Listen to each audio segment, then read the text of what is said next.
How you guys doing? It's been a minute. I know. It's been all quiet in Vegas over the last couple of weeks. Not a lot has gone on since the Aiden Hill trade a couple of weeks ago. And, Phil Kessel's signing was the last big piece of business we had to do over the summer until, Nick Hague signs his contract. But, Lord only knows when that's going to happen. And with training camp set to open tomorrow and then begin practicing on Monday, I figured now's as good a time as ever to start laying down my early takes on what the 2022-23 season is going to hold for the Vegas Golden Knights. Now, you might be wondering, why are you doing this a day or two before training camp is starting, and why are you going to be uploading it at such an ungodly hour? I'm going to be unavailable for the next couple of days, and I know there's going to be a lot of news coming out of Henderson and Vegas over the next couple of days, and to that I say, I have other things I have to do, so I won't be able to address it until Wednesday. So all 6 of you viewers who rely on me for news and the happenings of the Vegas Golden Knights, I'm sorry in advance. You're going to have to wait till Wednesday for me to catch up with all the news and stuff because I will be unavailable. But anyway, enough about the housekeeping. Let's move on to what I think the 2022-23 season is going to look like for the Vegas Golden Knights. So let's start with what I think the roster is going to look like. Now, this offseason was a little bit of transition for the Golden Knights, losing Max Pacioretty, Dylan Coghlan as cap dumps, and bringing in a couple of new faces in Phil Kessel and Aiden Hill, losing Robin Leonard to injury, the messiah status that is Logan Thompson right now, bringing in Michael Hutchinson and a bunch of depth at the goaltending position, and still a couple of question marks on the back end with regards to health and contractual status. There's still a lot of things up in the air, but one of the things that I know for sure is that the forward depth cannot possibly be as injured as they were last year. Let's be real here. That just the odds of that happening 2 years in a row are essentially zero. So I think it's safe to assume that we will see a lot of healthy games from our star players, which leads me to the line that I think is going to take the biggest step forward this coming season, which will be the first line. Now, I'm still kind of up in the air about what I think the first line is going to look like. With regards to who's going to fill Max Pacioretty's vacant wing. But it's very obvious that some combination of Mark Stone, Jack Eichel, and someone is going to be opening the game every night as the starting lineup. So looking at those two players in particular, being Mark Stone and Jack Eichel, Stone had a very injury-riddled season, and after off-season surgery, I really hope his back isn't bugging him anymore. He's an incredible player after having seen him play several times in Vegas. He looks like he's playing an entirely different sport with the way he's able to be such a strong two-way forward and yet be, 1, the team's captain, and 2, a player that can move the needle no matter what zone he's in, whether it be on offense with his incredible vision and a pretty decent shot, which I think is criminally underrated, in the neutral zone where he is a turnover machine, and in the defensive zone where he's basically a third defenseman with the way that he's so defensively minded and as well as just smart with good hockey sense. I'd be genuinely astounded if he has a second bad season unless his back is still bothering him. I know I've heard some mixed reports coming out of Vegas, whether it be from The Athletic or the Vegas Review-Journal, that he's still a little tentative about his back, but we're still a month away from the start of the regular season plus a couple days. So I think everything's going to be okay in that regard. The player that I'm going to be anxiously watching this year is Jack Eichel. He's a superstar. Everybody knows he's a superstar. He really was bouncing back off of an injury last year, so we can't really look at the numbers from last season to be an indicator of what he's going to do in Vegas this coming season. But at the same time, he was still basically a point-per-game player despite having like 7 different line mates over the last 25 games of the year. So a little bit of stability, I think, is going to be good for Jack. And keeping him on a line with Stone and whoever fills that left wing, or whoever fills Max Pacioretty's vacant wing, is going to be a strong season. I personally think he's going to put up 35-plus goals, hopefully 80-plus points. I'm not saying he's going to go out and break the franchise single-season goal record. I think William Carlson's 43 goals is safe for next season. That being said, I really hope it gets broken because that means we're having a really good season as a team, and that means Eichel is ascended to superstar status. Now, the third member of that line, I think, is a little bit up in the air because it will kind of change the way the second line is looked at. So the first line, the player who fills Pacioretty's vacant wing, in my opinion, is either going to be Phil Kessel or Jonathan Marchessault. So we're going to put 2 hot-headed scorers are going to be duking it out for a spot on that first line. We saw what Jonathan Marchessault can do. He had essentially a career season last year in all facets of the game.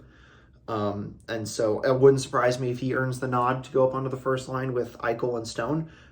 But that being said, Phil Kessel on that line also makes a lot of sense. You saw last year what he was able to do on a really, really, really bad Arizona Coyotes team. Although his goals numbers weren't there, he still put up nearly 50 points, which is genuinely impressive given that I think nobody scored more than 30 points as an individual on the American Hockey League team that was the Arizona Coyotes last year. So of all the players who was incredibly motivated to play with talent and play with players who really want to win, I'd say Phil Kessel will likely be the one to start on that first line. But it wouldn't surprise me if Bruce Cassidy breaks up the misfit line being Carlson, Marchessault, Smith, and divides up the talent a little bit throughout the lineup. A player that really needs to have a bounce back season is William Carlson. Like, he's an incredible player. That 43-goal season is still in the front of everyone's minds in Vegas, and I know he's a founding player. He's got that responsibility to be as good as he was that first year. He's got the $5.9 million contract to show it. So I'm sure last season was incredibly frustrating, whether it be the injuries shutting him down or just the lack of production across the lineup.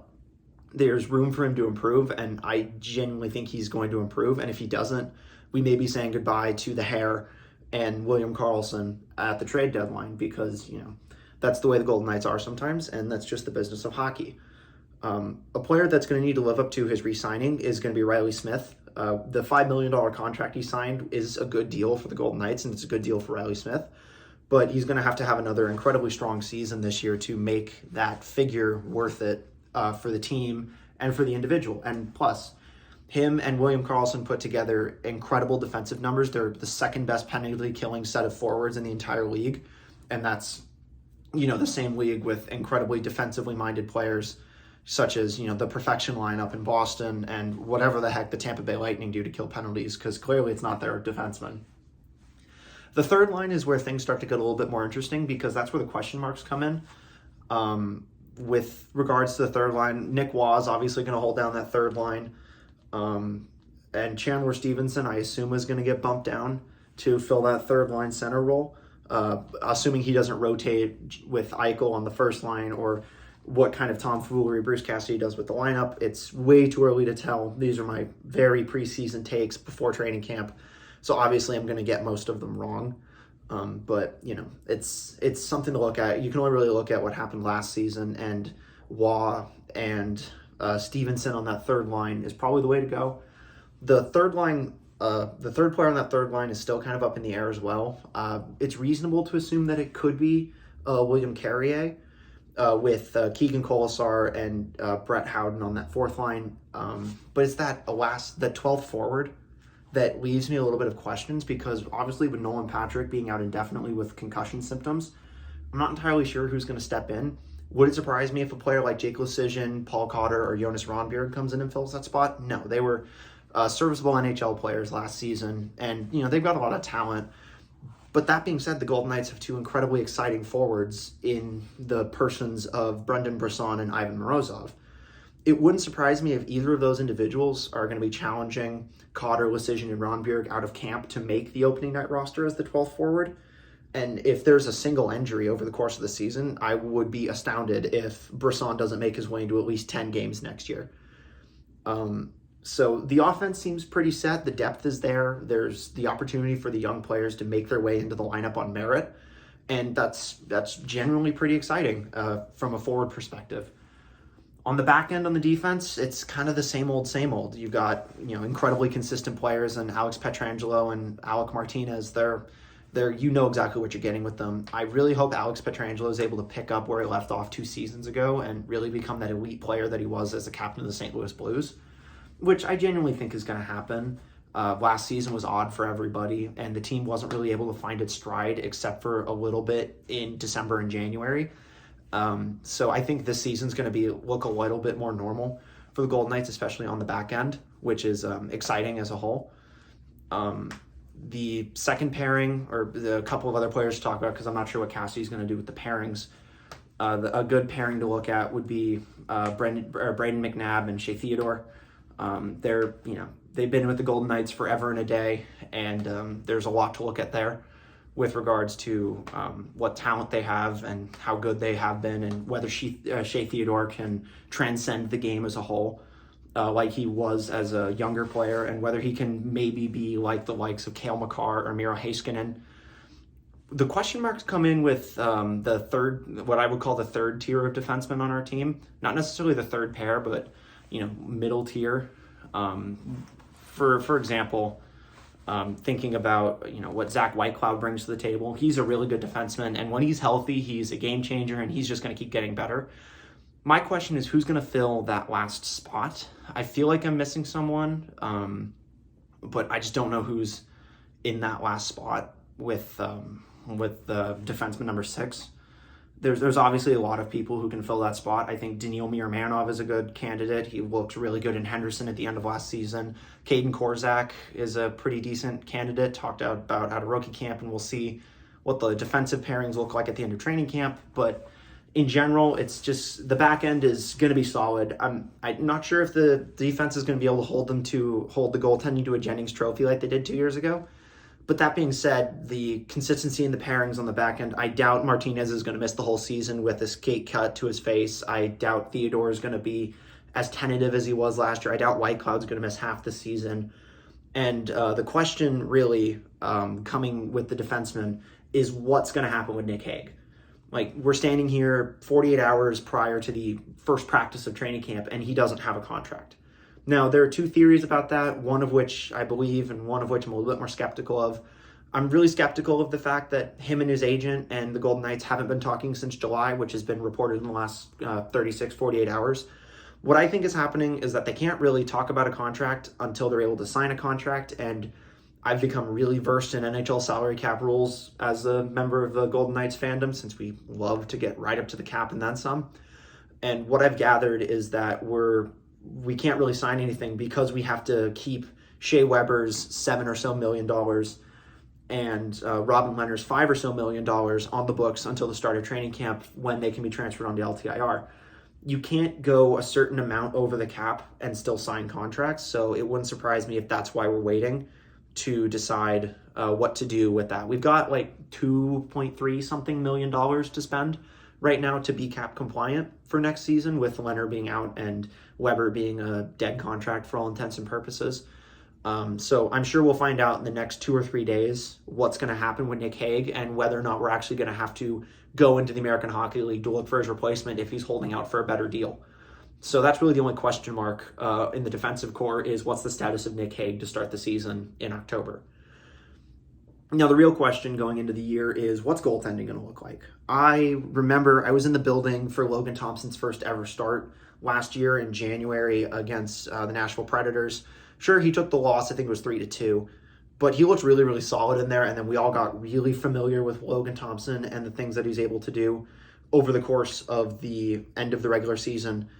And so it worked out pretty well. He's going to be a decent goalie, and I think he's going to be solid. Aiden Hill being brought in by trading a 4th rounder to the Sharks for him, was also a good move, adds depth, and I don't think he's going to be our starter per se, especially if Laurent Brossoit is healthy, but with that move, it leads me to think that he's not going to. And so we'll see what happens in that regard. And with Michael Hutchinson and Isaiah Seville in the American Hockey League, I think the goaltending depth is there. We're just going to see what it has to hold. They're not going to be as bad as we say they are, or the goaltender's situation isn't as bad as everybody seems to think it is.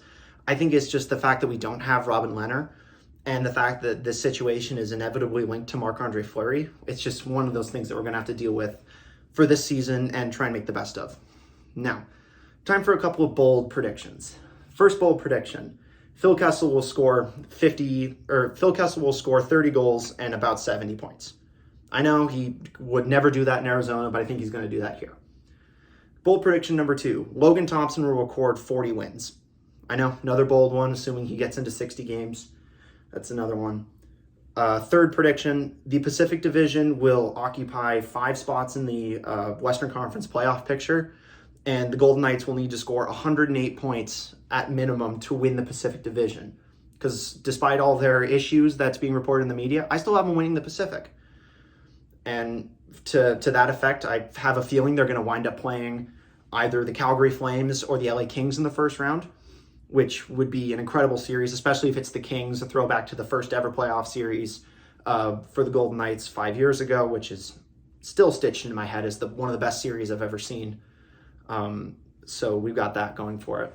Ultimately, I think the ceiling for the Golden Knights is really attainable. I think they can go all the way and win the Stanley Cup this year. If I'm going to be frank, the trick is going to be getting past the Colorado Avalanche in the Western Conference Final and probably having to beat somebody like the Lightning or the Hurricanes in the Stanley Cup Final. But with this team, especially with the talent that they have and the development that's going to happen in the crease and in the entire farm system with the young talent coming up, I say the sky's the limit for the Golden Knights this year. And so my hot take is that the Golden Knights will win the 2022-23 Stanley Cup.